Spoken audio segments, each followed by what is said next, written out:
তে ভর করি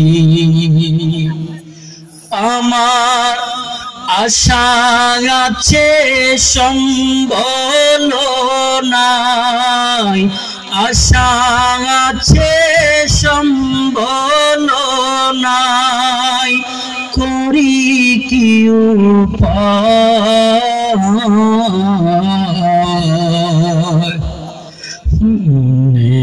বড় আশা ছিল যাব মদিনায়,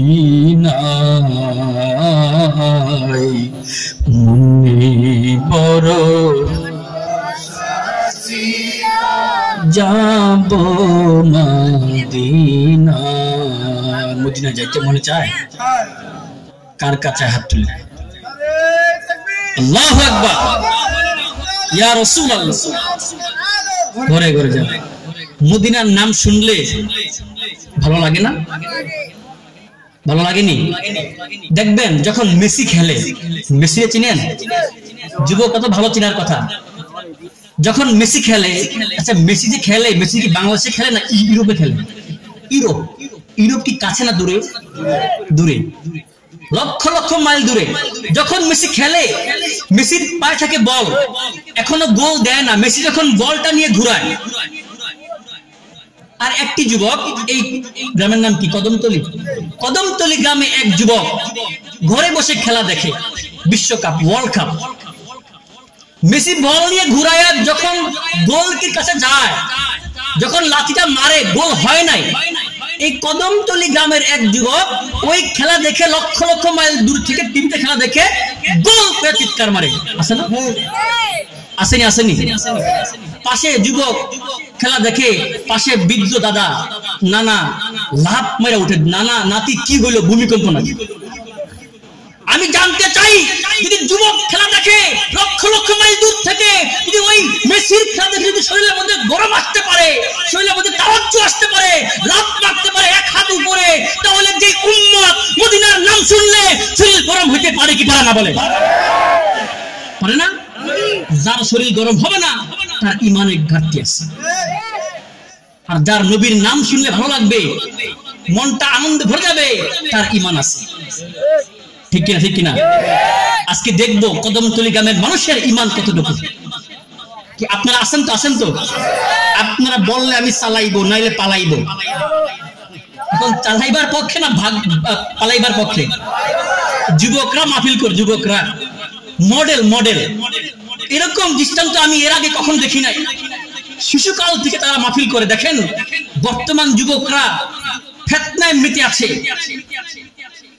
রংপুরে, আমি তো ওইদিকে আমার প্রোগ্রাম বেশি, ইন্ডিয়াতে প্রোগ্রাম বেশি। ইন্ডিয়াতে গত সপ্তাহে ইন্ডিয়া থেকে আসেছি, মালদা প্রোগ্রাম ছিল। মালদা প্রোগ্রাম করতে দেয় নাই, ভারত সরকার আমাকে নিষেধ করেছে।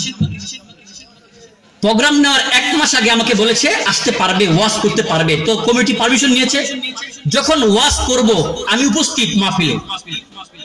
বিভিন্ন জেলা থেকে আমাকে দেখার জন্য এবং ওয়াজ শোনার জন্য লোক এসেছে ইন্ডিয়ায়, কলকাতা। পুলিশ এসে বলে হামিদ রেজা আল আজহারী বাংলাদেশের বক্তা স্টেজে উঠতে পারবে না। কেন? অপরাধ। অপরাধ হলো তার বাড়ি বাংলাদেশ। কোথায়? এটা অপরাধ। মুসলমান তো এক অপরাধ আছেই, ওই দেশে মুসলমানরা খুব ভয়ে থাকে। কি অপরাধ? বাড়ি বাংলাদেশ। তো এর আগে তো পারমিশন দিয়েছেন, এসেছে, এখন চলে এসেছে, এখন ওয়াজ করবে। কয় না, উপর থেকে অর্ডার, হামিদ রেজা আল আজহারী ওয়াজ করলে আমরা তাকে অ্যারেস্ট করব। এরপরে পালাক্রমে কয়েকবার মিটিং হয়েছে পুলিশের সাথে, কমিটি দেয় না। এমএলএ ফোন দিয়েছে যে আমরা চাই শুধু আমাদের আজহারী সাহেব বাংলাদেশের বক্তা এসে একটা নাচ টান দিবে। নাচ কোনো নাচ টাচ হবে না, স্টেজেই উঠতে পারবেন। বলে ঠিক আছে, আমাদের শুধু 1 ঘন্টা স্টেজে বসে থাকবে, মানুষ দেখুক এসেছে। বলে না, উনি উঠলে আমরা তাকে অ্যারেস্ট করব।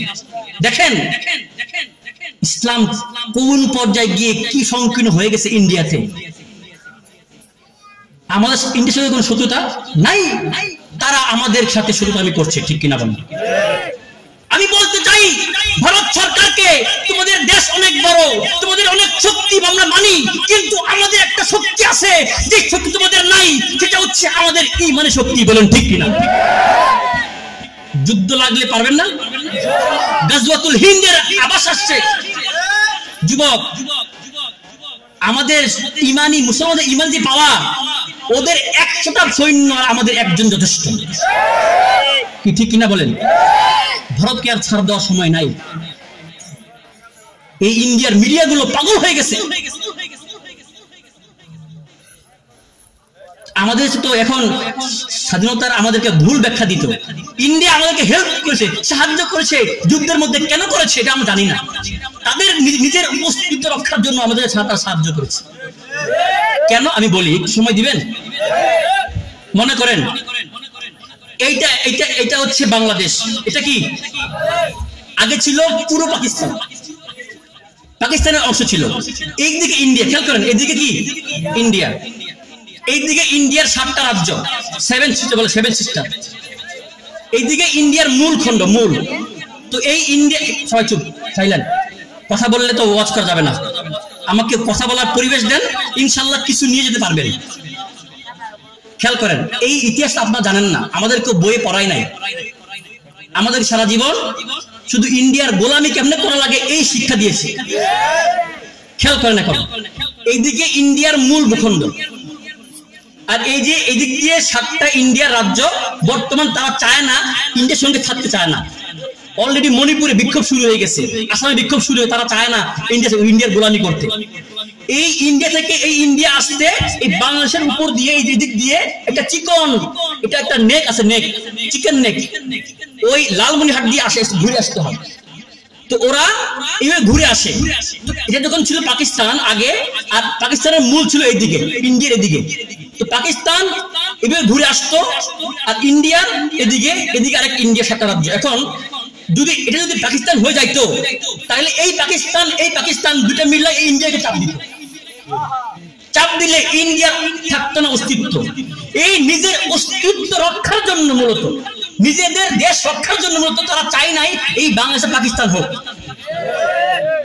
তারা কি আমরা সাহায্য করছে নাকি নিজেদের জন্য সাহায্য করেছে? নিজের জন্য, নিজের অস্তিত্ব টিকার জন্য সাহায্য করেছে। এখন তারা বলে যে আমাদের সারাদিন তাদের গোলামি করতে হবে। কেন? তোমাদের নিজের অস্তিত্ব রক্ষার জন্য তোমরা সাহায্য করেছো। এরপর যখন পদ্মা সেতু হয়েছে, পদ্মা সেতু, এই মোদী সরকার চেয়েছে বাংলাদেশের মাঝখান দিয়ে, একদম পুরো মাঝখান দিয়ে একটা রেল লাইন করার জন্য। এই দেশ থেকে তারা এই দেশে আসবে এই রেল লাইন করার জন্য। আমাদের হাসিনা সরকার অনুমতি দিয়েছিল, হয়ে গেছিল। বর্তমান যুব সমাজ হুঙ্কার দিয়েছে, এই যুবক, তখন তারা বন্ধ করে। যদি এটা হইতো, বাংলাদেশের 2টা ভাগ হয়ে যেত। এইখান থেকে তারা বিভিন্ন অস্ত্র নিত।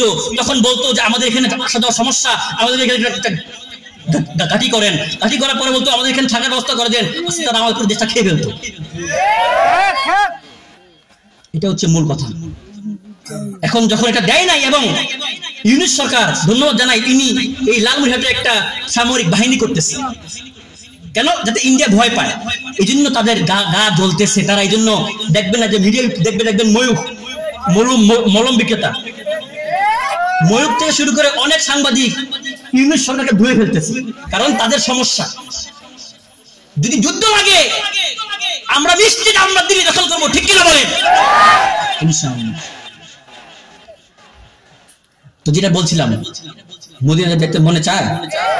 আমার সঙ্গে সকলে বলুন, মনে বড় আশা ছিল যাব মদিনায়, মনে আশা ছিল যাব মদিনায়, আমার আশা আছে সম্বল নাই, করি কি উপায়, বড় আশা মদিনায়। আল্লাহুম্মা সাল্লি